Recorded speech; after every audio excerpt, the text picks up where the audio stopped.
Sandy Springs Perimeter Chamber of Commerce presents BizConnect. Welcome to another episode of BizConnect, sponsored by the Sandy Springs Perimeter Chamber.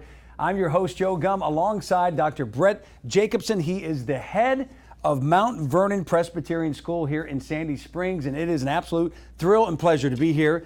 Thank you for taking the time and allowing us to be here. Thanks for the invitation. Look forward to the conversation. What a beautiful campus. Let's talk about this campus before we talk about some important things. I drove up, I felt like I was on a college campus, but not only is it beautiful, but I'm just looking around at all the cool things that I didn't have when I went to school. Yeah, well, on this particular campus, our Founders Campus, we house preschool through grade 6, and on the Glen campus, we house students in grades 7 through 12. So we have these two campuses, over 40 acres for our students to explore and wander and wonder here at Mount Vernon. Oh man, what a great concept. Well, we're going to get to more of that here momentarily, but let's start this thing off by first of all saying congrats to you, because you were named one of the 2017 most admired CEOs in the Atlanta Business Chronicle's education category. So talk about that. I'm sure that was a complete honor to you and the school. Well, I think less of me, actually. I think this is to receive this on behalf of our teachers and our students, our trustees, just the school itself. This is an exciting time to be a part of the school and to see the transformation that has taken place. They have done the heavy lifting, and for me it's just an honor for me to, on behalf of the school, to receive that honor. So not only is he sharp, but he's educated and he's humble. We love that in the head of a school. All right, well, let's talk about the characteristics, though, because this comes more on you and I guess your influence with the staff. Some of the things that describe you: maker, multiplier, and maverick. Go a little deeper on that. Well, I think those three sort of attributes are actually pervasive throughout our entire school.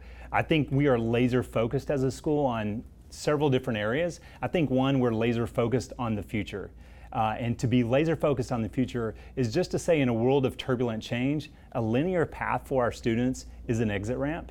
So we have to vary our routes and challenge our assumptions as a school. So to be a maker and a maverick is to think differently, to use your hands, to make your thinking visible. And it's just not the same route that maybe the two of us took when we were in school. We have to provide many different options and many different routes for them. And outside of being laser focused on the future, we're really laser focused on learning. This is the deal, is that neuroscience, the more we learn more about the brain, the more information we have around that we can actually personalize and contextualize learning in a way that is far different than maybe what they knew about us. I don't know if they want to know about our brains at our age, but we're able to pinpoint in a much more accuracy of who these children are and how they learn and how they grow and develop. And we're just laser focused on our mission to be a school of inquiry, innovation, and impact. I mean, we actually have the word innovation inside of our mission. I mean, that's a high bar for any Fortune 50 company, any major nonprofit, but especially right here for a school right here in Sandy Springs. So to be a maverick, a maker, a multiplier is just a way of life for us to think differently, to think outside the box, to take risk, to overcome setbacks, to look at complex problems in our society and how can we provide various solutions to those complex problems. If someone takes those same three characteristics to a public school system, maybe they say, well, you can't do that here. So I'm assuming that you have a little bit more flexibility being a private school to do those three things. And like you said, the end result, innovate. Yeah, I think that I would have to say that in partnership with our public school friends, and there are many partnerships that we have within the public school sector, is really begin to work together collaboratively about how you can actually employ different types of teaching methods that are much more project-based, focused, or even around design thinking, where empathy is a critical component to understand one another in order to make an impact on the life that's next to you or beyond the city of Atlanta. We have an annual conference called Fuse every summer. Our Mount Vernon Institute for Innovation actually hosts this conference. There are educators from around the country and even across the world that actually come to this design thinking summit. We partner with a group in Atlanta called Plywood People. These are entrepreneurs who are trying to make an impact on the world, and through this conference we're partnering with public and private school educators across the country, and we've trained many within the city of Atlanta. So it makes a tremendous impact, especially just this idea that we always say we are taught that we are better together, and I think that's a perfect example of that. No doubt about that. Okay, so share with us the concept of design thinking and how that philosophy is integrated within the entire school. I think about 7 years ago, I heard this amazing workshop. Someone from a particular independent school in the Northwest, along with someone from the Stanford Institute for Design at Stanford University. And they were really focusing on this concept of design thinking. And it was much more than just using your mind.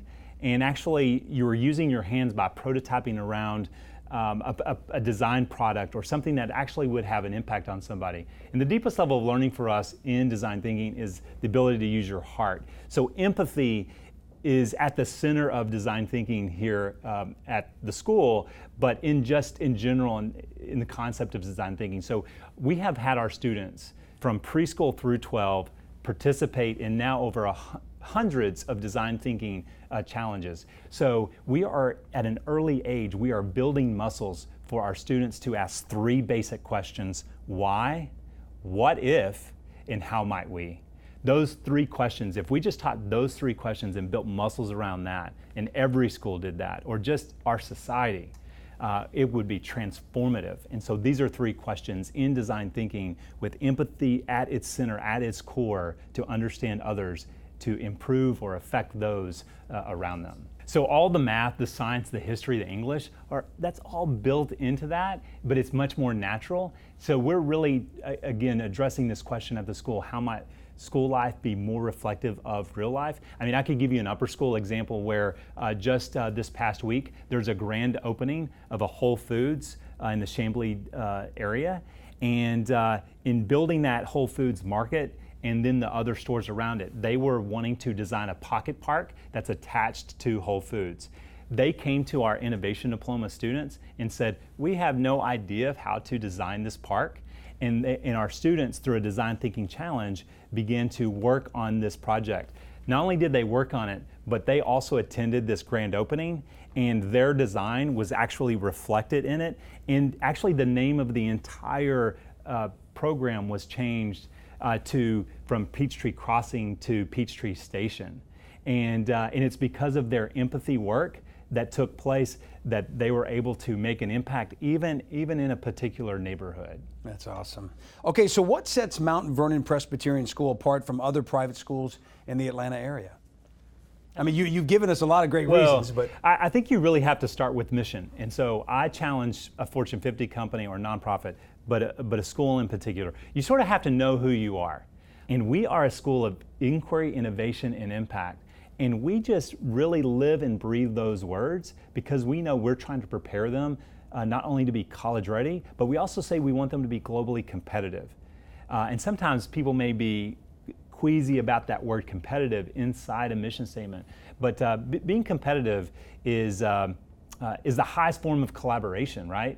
To be on a team. Yep. And so everyone across the world has the same access to information right now, but it's what you do with that information. Knowledge has to go somewhere. And so we not only want our students to have the type of knowledge that's critical, but the skills and dispositions that they can actually do something with that based on their curiosity and passion, not my curiosity and passion for them. So we want this generation to win. Well, they're doing outstanding things here at Mount Vernon Presbyterian School in Sandy Springs, all led by this guy, Dr. Brett Jacobson. We appreciate you joining us and filling us in and giving us great content. This is great stuff. Obviously, things are doing well here, and it's your team and the school, and we appreciate you joining us. Thanks for having me. Well, you got it. It was our pleasure, and we appreciate you tuning in to another episode of BizConnect.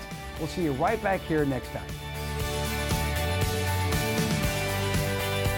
Thanks for watching BizConnect, presented by the Sandy Springs Perimeter Chamber of Commerce.